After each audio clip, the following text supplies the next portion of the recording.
Marco, thank you very, very much for that.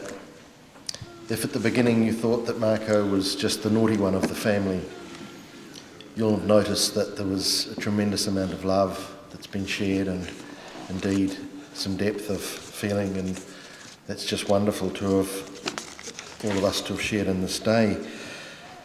But now it's time for Marjan's children, Tamaj and Moya, to come up here and to talk about their dad.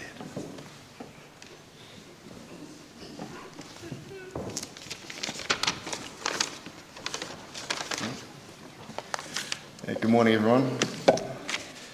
Thanks for those thorough words, Marco.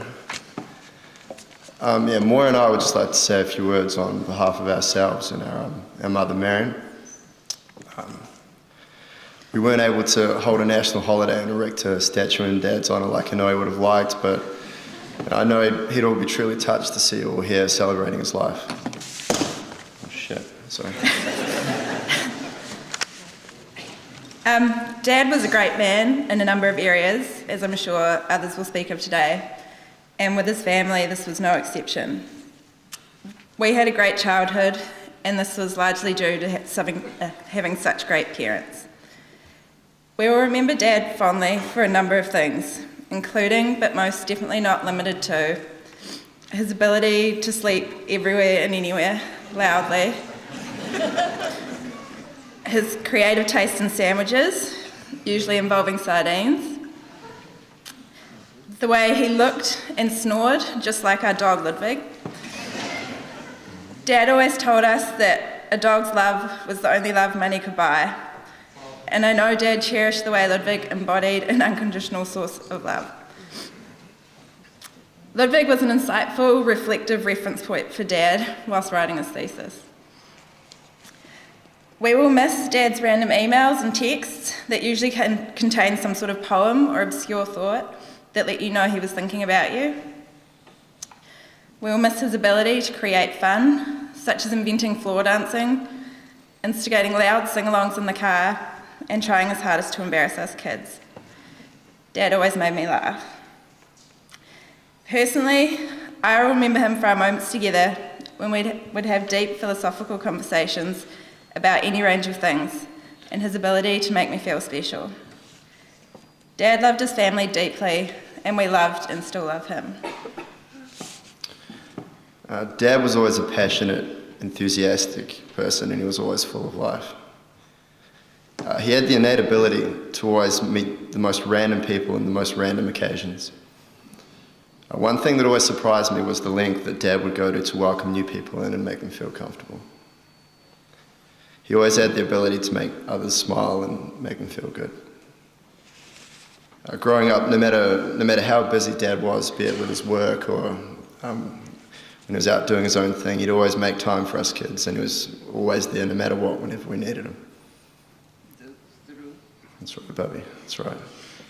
The years of us as a family, they were good years, they were important years, they were years that we all grew up together and we truly felt loved. We're all grateful to have known, shared and learned from Dad. Yeah, I guess what's true what they say, the good do die young. 57 years is just not enough time. I guess I'm devastated that I've lost my hero, but I'm truly happy that for the time I've had with my father and friend. I'm also happy that despite his life being cut short, Dad was able to achieve many of the goals that he set for himself in life, be it fatherhood, his PhD, and I know his professorship in Canberra especially meant a lot to him. And obviously world recognition in his field, though I know he would have liked that to have, gone on and been a lot more. So Dad, you'll always be greatly missed, always loved and never forgotten. Thank you.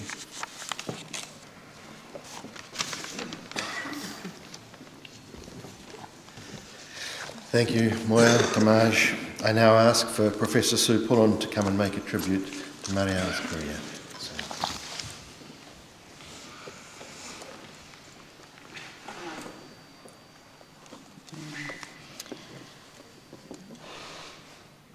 Marjan and I have known each other since 1974, when we were second-year medical students. Thus began a long and wonderful friendship that spanned nearly 40 years. We were among many friends in the class of 78, several of whom are here today, and I should make special mention of his most steadfast friend in our medical school years, Michael Rains. Some of you will have recognised his photo in one of the photos that we've just seen. Marjan had an extraordinary career, and he made much of life. He has been a pioneer in the field of general practice research and taken a leading role in bringing the brash, young discipline of general practice to a degree of maturity in New Zealand and then later in Australia. It was at Hutt Hospital as house surgeons that he and I first met the inimitable Peter Anion, paediatrician, GP, feisty mover and shaker, but a highly original, critical thinker, not afraid to share his strong opinions. He quickly recognised in Marjan some of these very same qualities and was instrumental in encouraging Marjan to develop aspirations not only in general practice but also in clinical research. For Peter belonged to a renegade, spirited group of people passionate about general practice. Having helped set up the Royal New Zealand College of General Practitioners, then, believe it or not, an anti-establishment protest group whose presence was a constant irritation to the well-established older medical colleges, Peter was ready for the next challenge, to work with interesting people who could together ask critical questions about the nature and future of general practice and get really useful answers. This eclectic core group, the entirely self-appointed research committee of the Wellington faculty of the College of General Practitioners, not only Peter, but Ross Saunders, Ernst Phillip, Margaret Sparrow and Judy Reinken took Marjan and later me under their wing, got funds, spent funds, undertook research, asked small and large questions, and got really useful answers. Marjan and Marian were married in 1981. In 1982, they moved to Edinburgh after Marjan won a 2-year Commonwealth Scholarship to work with John Howie, one of the then doyens of general practice research in the UK.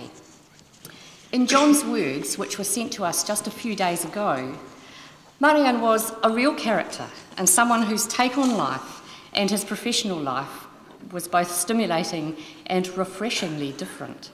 We have all been the richer for knowing him. On his return from Edinburgh, Marjan joined the Karori Medical Centre as a fully fledged GP and also became the first ever, only ever, research intern for the research committee of the Wellington faculty of the Royal New Zealand College of General Practitioners. He had a year or so to prove himself, and I still remember Peter Anion saying, "Publish or perish, Marjan, show us what you can do."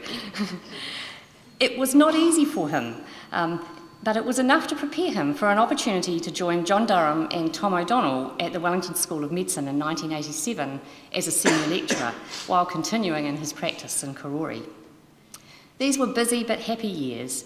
He and Marjan had their much-loved and always loved children, Tamaj and Moya, and they both had a wide circle of wonderful friends that I was privileged to be part of, as well as his close family nearby, who meant a tremendous amount to him.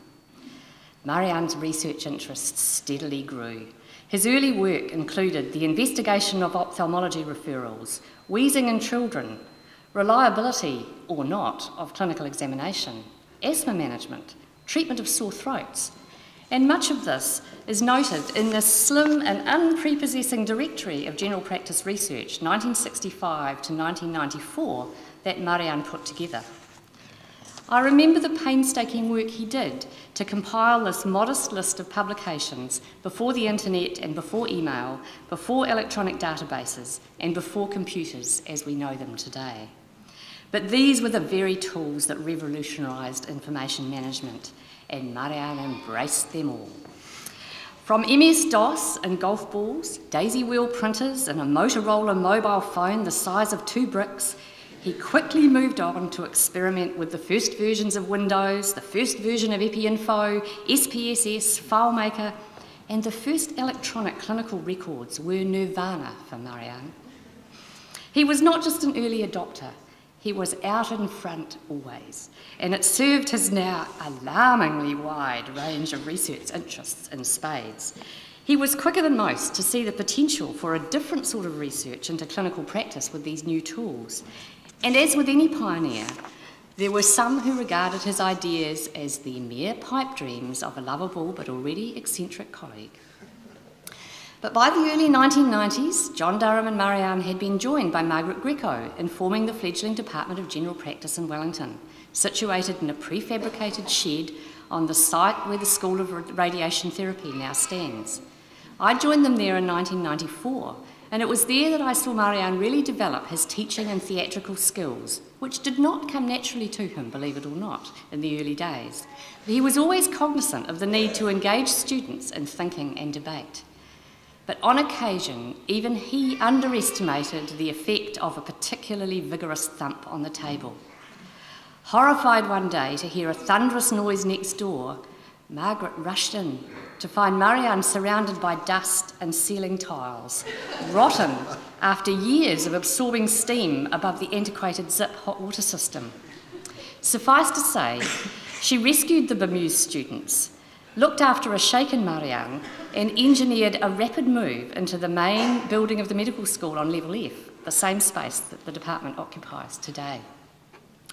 Never one to stop thinking or pontificating with a glass of red wine in hand for long, it was no accident that Marjan next ventured into the philosophy of science and his PhD. Hugely supported and loved by Marjan, herself with a discerning mind and her own legal and philosophy credentials, Marjan learned and wrote and talked, becoming good friends with many in and around the philosophy department at Vic, including Chris Parkin, Melanie Nolan, Ed Mayer and Kim Sterilny, from whom you will hear more in a moment. Marjan was selected to give the GP College oration in 1999 and was awarded his PhD in 2000, explaining the philosophy of science as applied to single cases in general practice. So you might have thought that this would perhaps be now a catalyst for a more focused research portfolio in a particular area of practice, but not Marjan. He changed his place of clinical work to go and work with Lynn McBain and Julie Whittam in Brooklyn and delved into research around continuity of general practice care, clinical governance, inequality of services, clinical disagreement, asking good research questions, and just when you thought he might be getting a little esoteric, subjects like head lice and picky eating in children would pop up in his latest articles.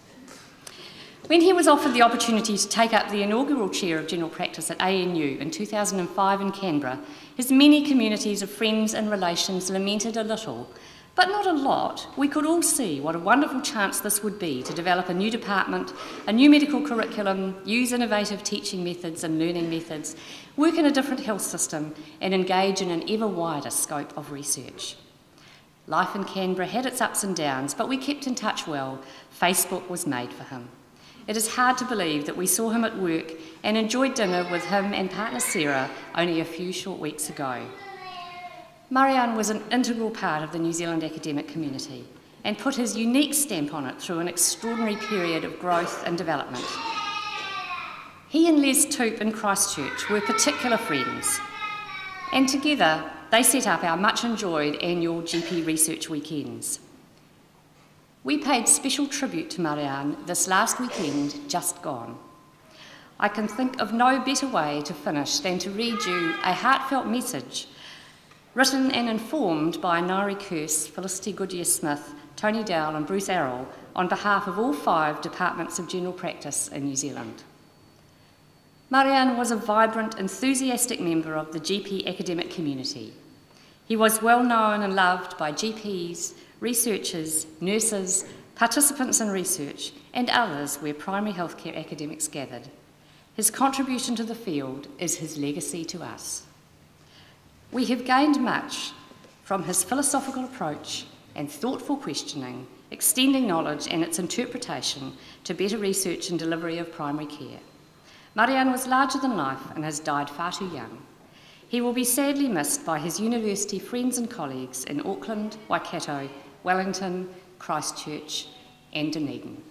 Thank you.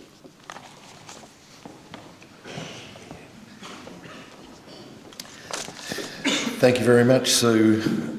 We'll have a tribute now from Kim Sterilny, who was close friend and Marjan's PhD examiner. Kim, would you come on up?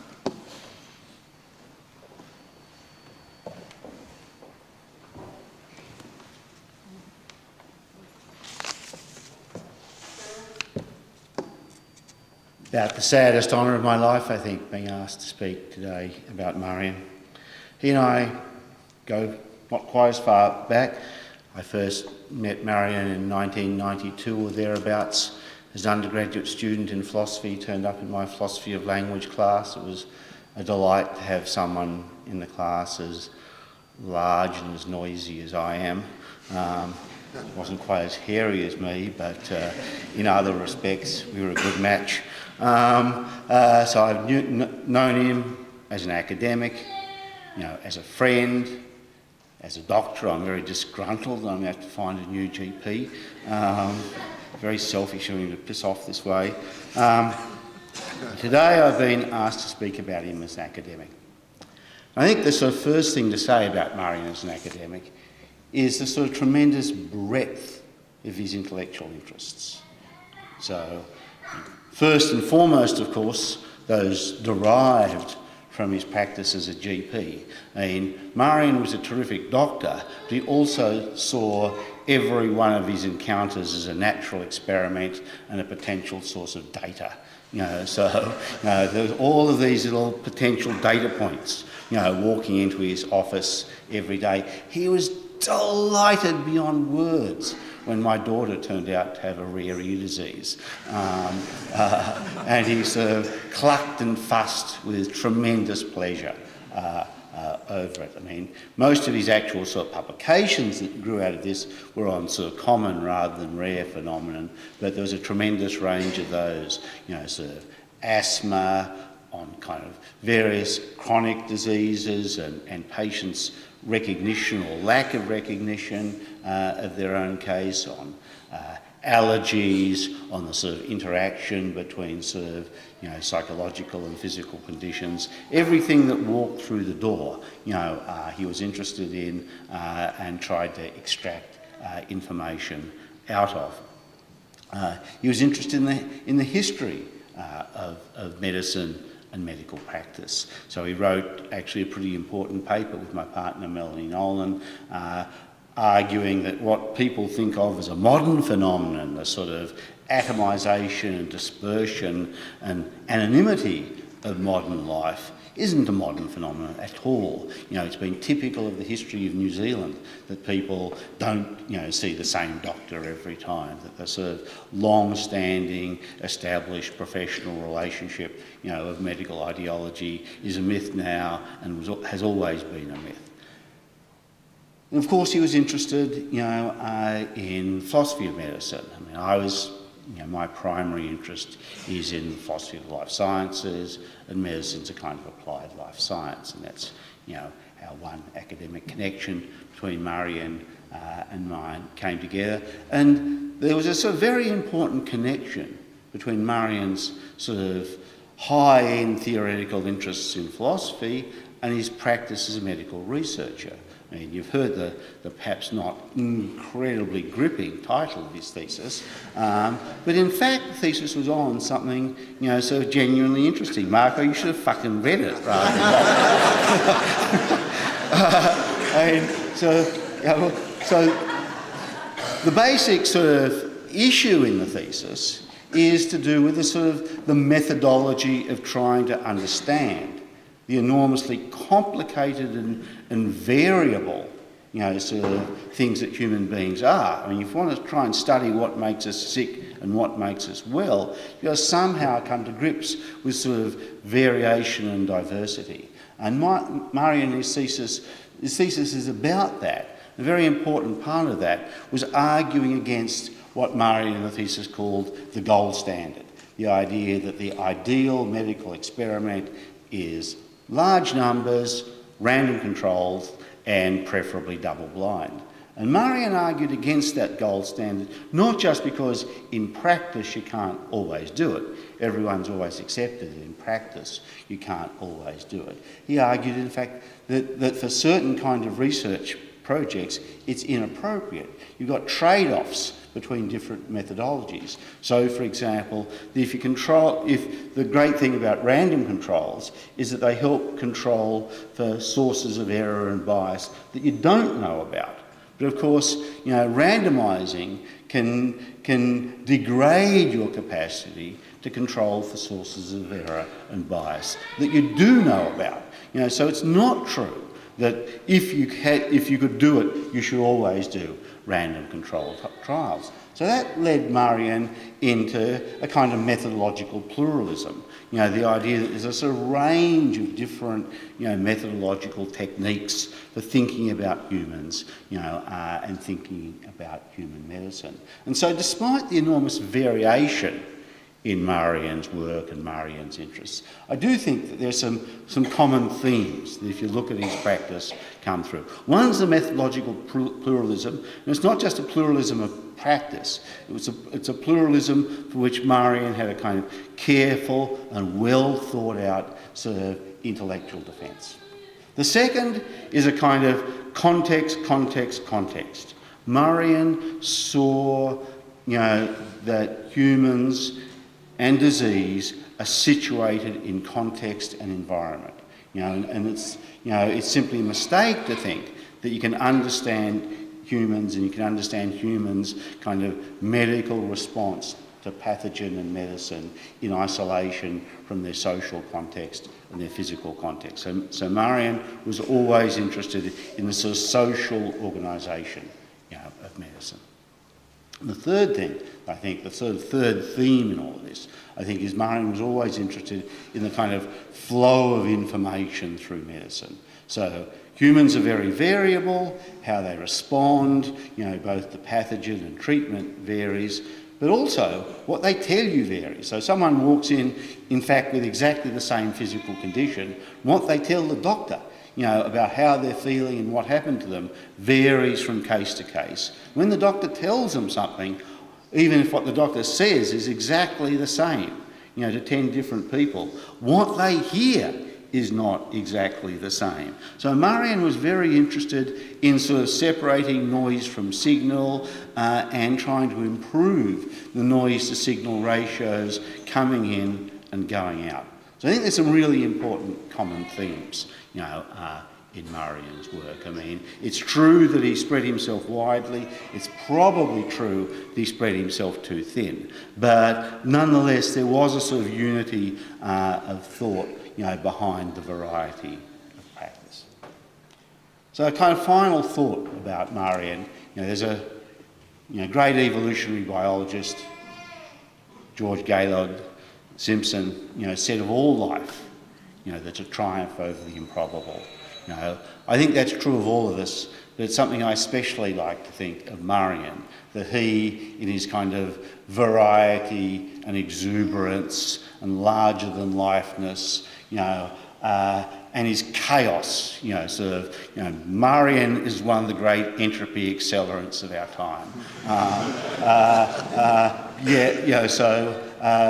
I'll try and remember him, both as an entropy accelerant, but somehow who remained himself, through the kind of chaos and confusion and variety of his life. Thank you.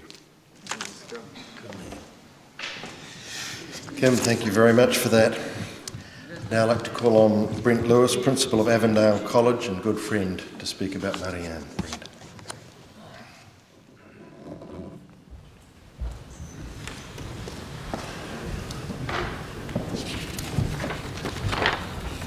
Marjan was a unique character, larger than life, enthusiastic, gregarious, ebullient, and a wonderfully intelligent and lateral thinker.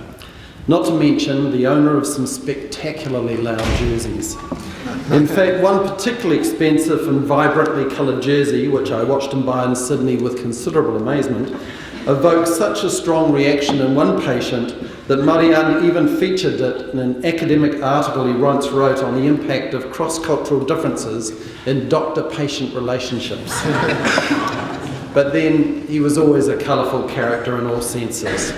His proud cultural heritage, love of books, film, food, music, wine and good conversation made him the most distinctive and entertaining of friends.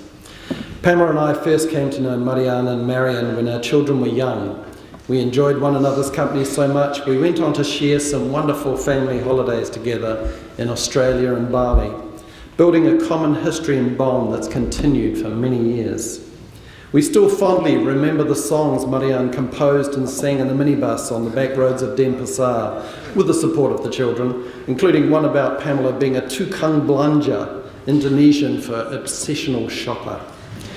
And the many lively dinners and evenings we spent together, more often than not joined by Grant and Angela Stewart, were full of stimulating conversation and provocative debates, which were, I suspect, treasured by us all. His tenderness and engagement in holding Grant and Angela's baby granddaughter in more recent times is one of the special memories that they hold dear. A few months ago, Marjan came to Auckland and Pamela and I shared a quiet and enjoyable evening with him at a local restaurant, and it reminded us all the more of those special times held in his company. It was also a chance to pass on the special thanks of another very good friend of ours in Auckland who wanted to tell Marjan, their former family doctor, that their son, who had gone out of his way to help during a crisis in his teenage life, is now a successful and thriving young man with a stellar career. That young man and his family will never forget the doctor who helped him. And as for his many friends, I know that we too will never forget him. Go well, Marjan.